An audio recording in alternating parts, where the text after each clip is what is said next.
humanoid robots have been flexing their skills for years, running marathons, fighting close-range battles, even performing coordinated stunts on live television.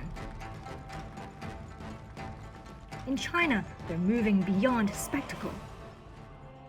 Humanoids are clocking in for real jobs, stocking shelves, moving supplies, and learning to operate like human employees. So how do you train a robot to think, move, and behave like one? Welcome to the AGI Bot Data Factory here in Shanghai. It looks almost like a miniature human world with every task you want your humanoid friend to master. Making juice, folding laundry, and it's open source. The data generated here can be used by many other companies to train their own robots. Nearly 1,000 humanoids are learning their trade here every day. Human trainers quite literally hold their hands, guiding each motion, until the robots can solve the task on their own. This is demonstration data created by humans. We call it expert data. We also get data from the algorithm's own reasoning. Yes! Data, hardware, and algorithms improve together in a positive spiral. More data leads to better models, which can be deployed in real-world scenarios. By open sourcing our datasets, we invite the global developer community to contribute and speed up progress together. That open approach is paying off. Global shipments of humanoid robots surged to around 18,000 units in 2025, more than 5 times higher than the year before. Chinese firms dominate the market.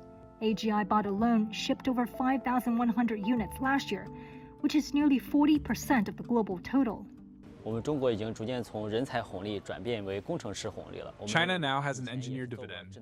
Our teams bring strong innovation experience from smart vehicles, drones, LiDAR, and more. We also benefit from a complete industrial supply chain. The sensor ecosystems from EV and drones can be recalibrated for robotics, enabling fast iteration and scale-up. Policy support matters too. We get rent discounts and talent subsidies, important cost savings for a startup.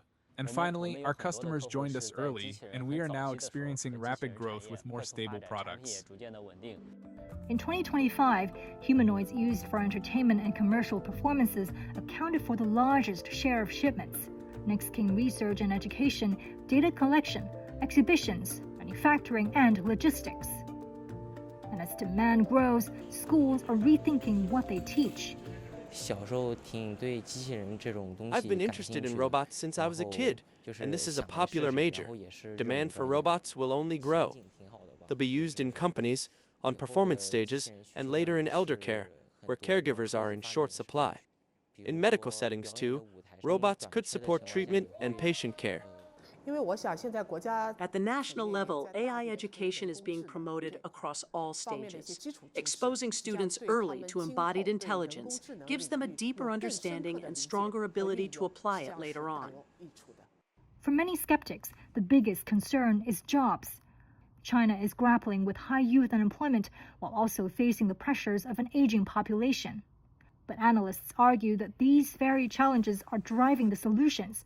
We are designing these robots to address a fundamental challenge within the human society, which is we are having smaller families, we are having lesser, let's say, young folks that can be dedicated to sort of a heavy blue-collar jobs. As long as we have sufficient coverage from a policy standpoint, from an upskilling standpoint, and we are already seeing some enterprises very keen to train up their existing workforce. We are on the right track.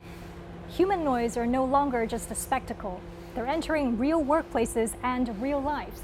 The challenge now is practical, making this partnership safe and reliable day in and day out, and at the same time building an ecosystem where different developers can learn from each other. As China makes embodied intelligence a new engine of growth, the code is already being written for a future where humans and machines work in sync. Wang Fei, CGTN, Shanghai.